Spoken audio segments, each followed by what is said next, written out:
ചുമയാണെങ്കിൽ അല്ല, ഈ ചുമയുടെ അർത്ഥമൊക്കെ അറിയേണ്ടവർക്ക് മനസ്സിലായിക്കോളും. എന്താ നീ വിചാരിച്ചത്?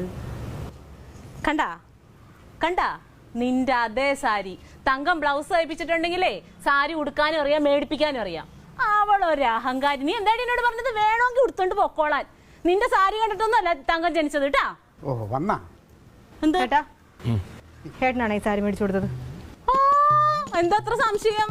അമ്പടാ, അവനെ എന്റെ ആങ്ങളെയാണ്, എന്റെ ആങ്ങള. നിന്നെക്കാളും വലുത് അവനെ ഞാനാ. നിങ്ങളുടെ ആങ്ങളെയാണല്ലോ എന്റെ കെട്ടിയോനാ. എനിക്കിത് അറിയണം. ഏട്ടനാണ് സാരി മേടിച്ചത്? നീ പറയടാ അവനെ, എനിക്ക് സാരി മേടിച്ചു തന്നു നീ അന്ന്. അതെ, നീ ഇത് മനഃപൂർവ്വം പ്രശ്നം ഉണ്ടാക്കാണ്ട് മേടിച്ചു കൊടുത്തല്ലേടാ? അതെ, എന്റെ ഇഷ്ടം. എന്റെ പെങ്ങൾക്ക് ഞാൻ ഒരു സാരി മേടിച്ചു കൊടുത്തു. മതിയായിരുന്നു. നീ രാജി വിട്ടു പോ. വേണ്ട ക്ലീറ്റോ ചേട്ടാ, ഇങ്ങനെയുള്ള വീട്ടിൽ ഞാനും നിൽക്കുന്നില്ല. തീർന്നില്ലേ?